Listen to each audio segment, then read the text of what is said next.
समझो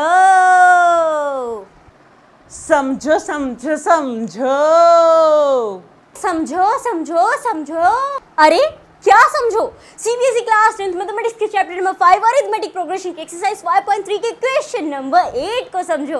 hello everyone, my name is Shivika and I am studying in class 10th। आज के इस video में हम एक्सरसाइज 5.3 जो है हमारी according to new syllabus chapter number 5 की उसके 8वें सवाल यानी 8th क्वेश्चन को करेंगे सोल्व। तो चलिए शुरू करते हैं। यहाँ पे हमारे पास 8th क्वेश्चन क्या दिया गया है, find the sum of first 51 terms of an AP. हमें सम पता करना है एक एपी की शुरुआती 51 टर्म्स का।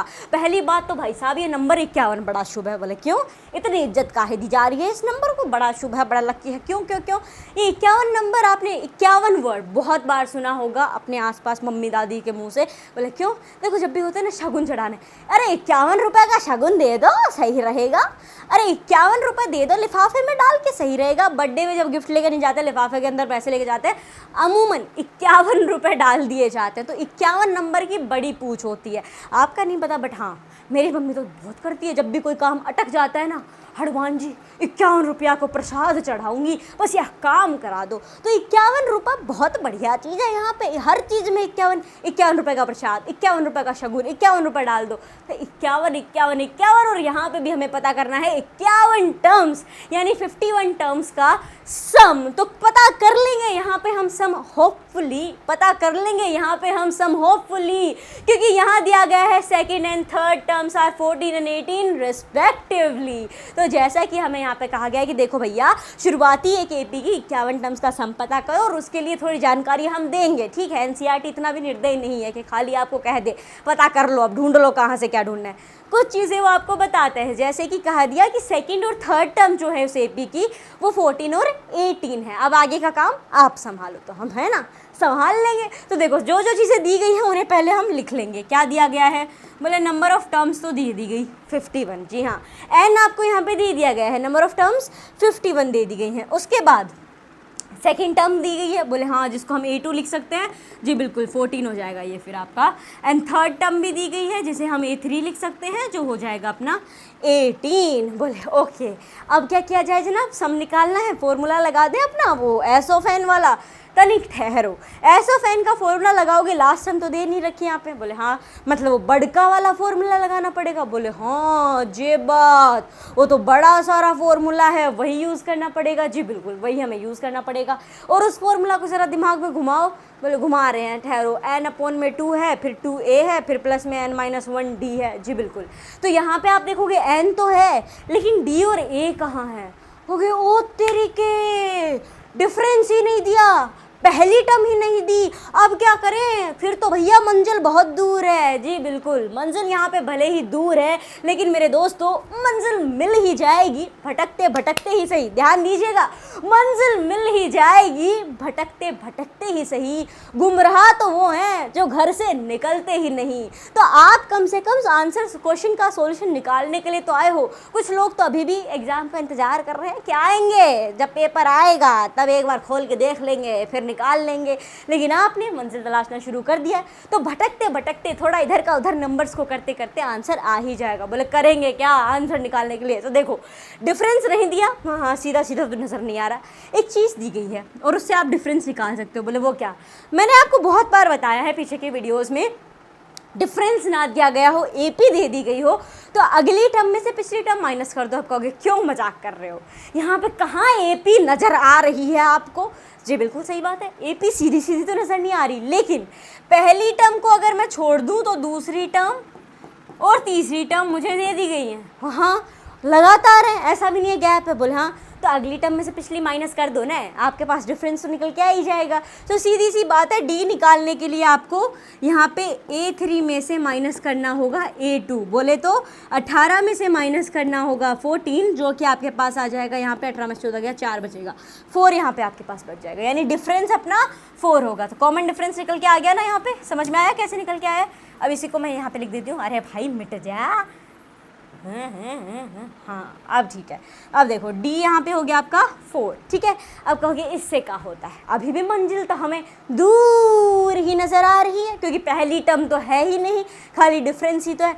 अब कहोगे पहली टर्म भी आप निकाल सकते हो, कहोगे अच्छा वो जो ए ऑफ एन वाला फॉर्मूला है वो लगाना पड़ेगा। ना ना ना ना मुन्ना, वो फॉर्मूला नहीं लगाना पड़ेगा। बोले क्यों नहीं लगाना पड़ेगा, उसके बिना कैसे कुछ चीज़ निकलेंगी। बोल क्यों, आपको कॉमन डिफरेंस पता है? जी हाँ बिल्कुल पता है। अब मुझे ना आप जनरल फॉर्म और एपी बताओ। मैं भी यहाँ पे लिख रही हूँ, साथ में कमेंट बॉक्स में भी लिखते चलो कि जनरल फॉर्म ऑफ एपी क्या होती है। पहली टर्म होती है, दूसरी टर्म होती है, ए वहाँ पे हो जाता है, देन ए प्लस में 2d होता है, देन ए प्लस में 3d होता है, ये चौथी टर्म अपनी, और ऐसे ऐसे। यही है अपनी जनरल फॉर्म ऑफ एपी। बोले हाँ यही है, यही पढ़ी थी हमने हाँ एपी का जो इंट्रोडक्शन वीडियो था। एग्जैक्टली मतलब अगली टर्म हमें चाहिए तो पिछली टर्म के अंदर हम क्या करते हैं, डिफरेंस ऐड कर देते हैं। हाँ तो अब मान लो हमें पिछली टर्म चाहिए, हमें तो ये चाहिए, हाँ डिफरेंस आपके पास है और अगली टर्म भी है आपके पास। बोले वो कैसे, ये a2 है ना, हाँ तो a2 आपके पास है यहाँ पे। बोले हाँ मतलब अगर आप a2 में से इस डिफरेंस को हटा दोगे तो पहली टर्म आ जाएगी ना, क्योंकि अगली टर्म तो डिफरेंस जोड़ने पे ही मिलती है। जी बिल्कुल, तो इसी तरीके से आप फर्स्ट टर्म निकाल लोगे क्योंकि आपको ऑलरेडी पता है कि अगली टर्म डिफरेंस जोड़ने से मिलती है, तो पिछली टर्म पता करने के लिए डिफरेंस को घटा देंगे। ये सब बेसिक रूल्स हैं, तो बस वही हमें करना होगा। हमें निकालना है a, तो ये हो जाएगा a इक्वल्स टू में a2 में से -4। a2 कितना है, 4 क्या है ये बताओ, 4 अपना डिफरेंस है। a2 कितना है जनाब, 14 है, 14 में से कर देंगे -4 और अब लग जाएगी अपनी नैया पार। 14 में से गया 4, बचेगा आपके पास 10। अपना काम हो गया बस। बोले वो कैसे हो गया, ए पता चल गया आपको, पहली टर्म पता चल गई। अब सीधा सीधा फॉर्मूला लगा लोगे, ठीक है। अब मैंने वो सारा प्रोसेस मिटा दिया है, सीधे यहाँ पे लिख रही हूँ 10। समझ में आया ना ये ए कैसे निकल के आया है। आगे बढ़ो, अब यहाँ पे सब कुछ है हमारे पास, ठीक है। n है, a2 है, a3 है, d है, a है, आपके पास क्या है, आपके पास भी ये सारी चीज़ें हैं। अब हमें खाली सम पता करना होगा फर्स्ट 55 टर्म्स का। करें शुरू? जी चलिए शुरुआत करते हैं। फॉर्मूला लिख लेंगे s ऑफ n इक्वल्स टू में n अपॉन में 2a प्लस में n-1 d। क्योंकि ज़्यादा ही लंबा चौड़ा फॉर्मूला है, या आई अंडरस्टैंड है तो थोड़ा बड़ा सा, मुझे भी खुद समझने के लिए इसको 5-6 बार जब लगातार मैंने क्वेश्चन सोल्व किए तब जाके फॉर्मूला दिमाग में सेट हो गया। सेम आपके साथ भी हो जाएगा, जस्ट 2-3 क्वेश्चन सोल्व करते जाओ, सोल्व करते करते फॉर्मूला लिखते जाओ, आराम से दिमाग में सेट हो जाएगा और रटने की भी लोड नहीं है। एपी का जो आपका एक्सप्लेनेशन वीडियो है मेरा, मैंने उसमें आपको बताया था ये फॉर्मूला बन कैसे रहा है, किस तरीके से फॉर्म हुआ है। यहाँ पे ये जनाब जो nth टर्म पता करने का फॉर्मूला है वो भी है, तो ये सारी चीज़ें उसमें हमने समझी थी। तो फॉर्मूला रटने की भी ज़रूरत नहीं है, समझने की ज़रूरत है ये कैसे बना है। तो यहाँ पे आपका फॉर्मूला आ गया। अब क्या करेंगे भैया आप करेंगे वैल्यू पुट। सीधी सी बात है, वैल्यू पुट करेंगे, आंसर निकाल लेंगे, वेरी इजी। चलिए शुरू करते हैं। हमें क्या निकालना है, सम ऑफ 51 टर्म्स। n कितना है अपना 51 है, तो यहाँ पे आ जाएगा आपका 51 बटा में 2 a कितना है माय डियर फ्रेंड्स 10 है, सो ये हो जाएगा आपका 10 प्लस में n वापस से 51 माइनस का 1। d कितना है, d है 4। ओहो, जिससे लग रही थी हमारी नैया पार, बहुत अच्छे। तो यहाँ पे आपका आ गया 4। आगे बढ़ते हैं। 4 आने के बाद काटा पिटी की जा सकती है, नहीं की जा सकती है एक्चुअली। 51 और 2 के साथ में हम कुछ छेड़छाड़ अभी तो कर नहीं सकते, तो इसको ऐसे कैसा रहने दे देंगे। 51 अपॉन में 2 भैया तुम आराम करो, इधर थोड़ा गुना भाग कर लेते हैं, 10-20 गुना हो जाएगा ये, तो ये आ जाएगा 20, 10 2 20 हो जाता है। प्लस में 51 में से आपने कर दिया माइनस कितना 1, 51 में से गया 1, अपना लक्की नंबर 51। अब वो लक्की नहीं रहा, 1 चला गया, कितना बचा 50 यहाँ पे बच गया। जी बिल्कुल, तो 50 में से आपको यहाँ पे माइनस कर दिया, 50 बच गया। मल्टीप्लिकेशन में 4 है, बोले हाँ गुणा में है 4, तो 50 के आप मल्टीप्लाई कर दो 4 के साथ, वो कर दिया 50 को कर दिया 4 के साथ मल्टीप्लाई।